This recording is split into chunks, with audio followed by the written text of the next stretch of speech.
First story we're going to do today in this hour is Stephanie Iris Weiss. She's the author of EcoSex, Go Green Between the Sheets, and make your love life sustainable.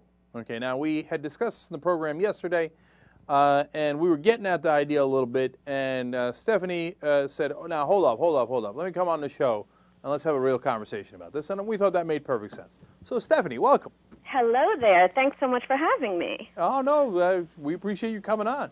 Yeah, glad to be here. All right, so talk to me about EcoSex. First of all, did we misunderstand it in some way, or you got to like check out what all the lubricants are about and take and bike over to the farmer's market? Is that what this thing's about? I think you were kind of stuck on the biking over to the farmer's market and the flowers thing, and that's kind of a very minor aspect of the book. Okay, well, what's the major aspect? The major aspect is really that green is healthy and healthy sex is good sex. If you want to, if you want to be really good at it, you've got to be healthy. Yeah, don't it? Okay, now, is sustainable like a double entendre or something? Or? Yes, it certainly is. Very good. Okay, how you doing? Stephanie, you wrote a book partly about sex, right? So, oh, yeah. So I'm going to ask you, are you ecosexual? I think I'm quite ecosexual. I was listening to you talk about driving. I do have the benefit of living in New York City where, you don't have to have a car, and I don't. But, yeah, I do practice it in my everyday life. Okay, so how so? Look, let's keep it real. Well, it starts with your relationship to your own body, really. I have a very good relationship with my own body. Well, that's a good thing. Yeah. It always starts there. When you wake up in the morning and you brush your teeth and you wash your face, the stuff that you're using on your body really goes right into your skin and into your body. So you start there. And it's really easy to do. All this stuff is starting to become more available, even at a drugstore. You can go to Whole Foods and get a lot of variety, but it's really more and more on the shelves at the places that people shop regularly. Okay, Stephanie, look, real quick, I don't even know, am I supposed to be using some sort of natural toothpaste? Just it's better now? For you, yeah. A lot of people don't want to be bothered to think about the environment and, what's going into the waterways and recycling, et cetera, but if you really just start with, using a natural toothpaste, using a natural cleanser on your skin, natural shampoo, et cetera, this will, the thing is that everything that we've been using is so toxic, and it's killing us slowly. All right, so let me look. First of all, let me clarify by saying I got nothing against what you're saying. If that's how you want to do it, God bless your heart. Absolutely, right? It's just, you see what I'm saying? That if I'm in a rush and I'm about to have sex and something's going down. Oh yeah. Yeah, I'm not about to ask what's in the lubricant, et cetera. Oh no, you don't need to ask. You just need to buy it in advance and have it on the nightstand. It's so easy just to be prepared. It's not like you have to all of a sudden worry right before you're about to do the deed. I certainly don't want people to do that. I just don't want people to put dangerous things inside their body. So if somebody were to grab an unbelievably artificial condom because they're on the run, you wouldn't judge them? I would so not judge. No, I just want people to use birth control. That's the most important thing, really. But wait, now, how about that part of it? The pill, it seemed like that you were saying that the pill is not ecosexual. Yeah, it's a real sticky wicket because the birth control pill... That's why you need the lubricant. Exactly. Now, the birth control pill is very controversial because it's actually quite dangerous for women's bodies, and most women, statistically, actually within a year of going on the pill, stop using it because it makes them sick. Really? And there are all these kinds of it's true, and there are all these links to cancer, breast cancer, et cetera, et cetera. So I really urge women not to sort of jump on the pill bandwagon, which many women do. Doctors are, passing pills to us the moment we walk into the gynecologist's office. And there's so many other options. You don't need to go there. We're talking to Stephanie Iris Weiss. She's the author of EcoSex. How is the pill related to the environment, though?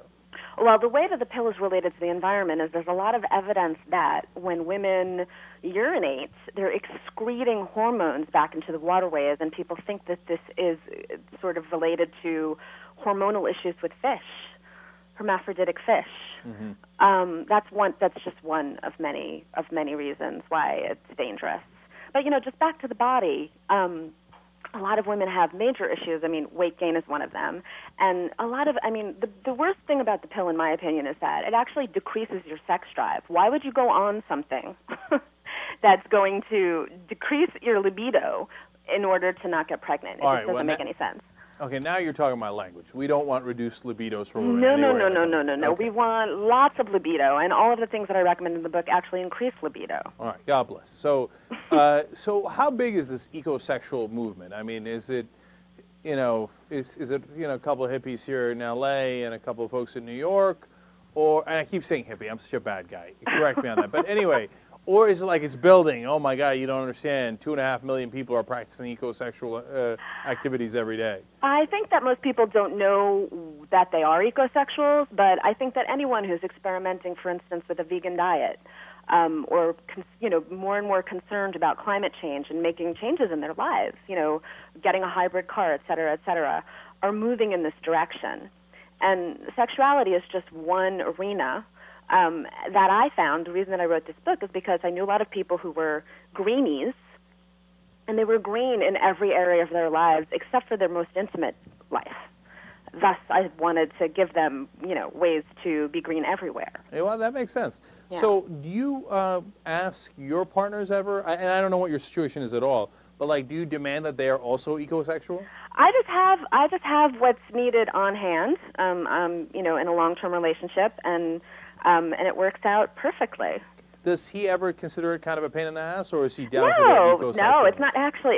Can you imagine how much fun it's been? Since I started researching this book. I can actually begin to imagine. Yeah. Yeah, we've had a tremendous amount of fun. I've gotten a lot of products that have been put to use and tested. And that's the other thing. If your sex life is not going well with your long-term partner, bringing a little eco-sex in can kind of spice things up. I found that with a lot of my readers. It's, let's play with this. There are even green sex toys that you can use. So, are they literally green? There might be some that come in green, although I have not come across those. I've come across pink and blue. But there's a company called Jimmy Jane out of San Francisco, and they make amazing, beautiful, designer, sustainable sex toys that you can actually put on your nightstand because they're so gorgeous. And are they made out of recycled diapers or something? Or? No, they're actually made out of silicone, which is one of the most, the healthiest. I mean, sex toys. The whole sex toy industry is just a minefield. A lot of the sex toys that women have been using and men have been using for years are full of super dangerous toxins. So just switching to silicone is actually a really healthy step that you can take. And most of that brand are rechargeable, and they last forever. And finally, Stephanie, have you gotten any blowback from the Christian right community? I sure have. Oh, yes. You have? Oh, my God, yeah.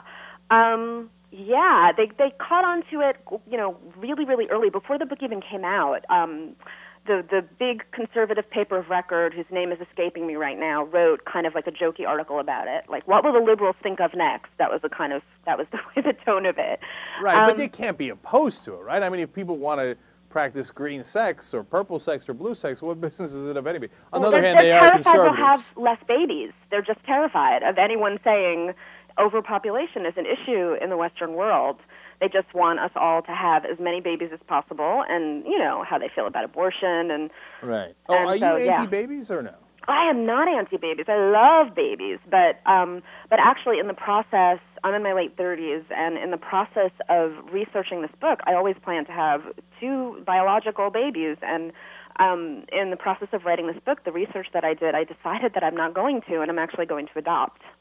Oh, wow, that's really interesting. Yeah, pretty big decision. So then when you adopt, they become, in essence, green babies. Say that again? When you adopt, they, in essence, become green babies. Yes, exactly. Okay. Well, yeah, I mean, look, I got to give you credit, man. You are taking this green thing to the hilt. Okay. Yeah, it's got to be taken to the hilt because people have to pay attention. I mean, in 50 years, when we're dodging hurricanes and tsunamis because of, climate change, we're not going to have time for sex. And I want there always to be time for sex and pleasure. We got to hook you up with Al Gore. He's single now. I think he once had a dream about you. Yeah, I tried to send him a copy of the book, but I don't know if that went anywhere. Okay, you never know. I mean, they say these days he's into kind of he's definitely into green, and it appears he might be into sex. So. Yeah, he might be. More power to him. He's not really my type, but All right. Well, that's of course your business. But I can't imagine that he wouldn't be green. Yeah, exactly. All right. I have put people's visuals in people's heads that they did not need. So I apologize to the audience for that. But nonetheless, the book is very interesting, obviously, and the right wing has already attacked it, so that's in its favor. Yeah. It's called EcoSex, Go Green Between the Sheets and Make Your Love Life Sustainable. Stephanie Iris Weiss is the author. Thank you so much for joining us, Stephanie. We appreciate it. Thanks so much. All right. We'll be right back. SiriusXM presents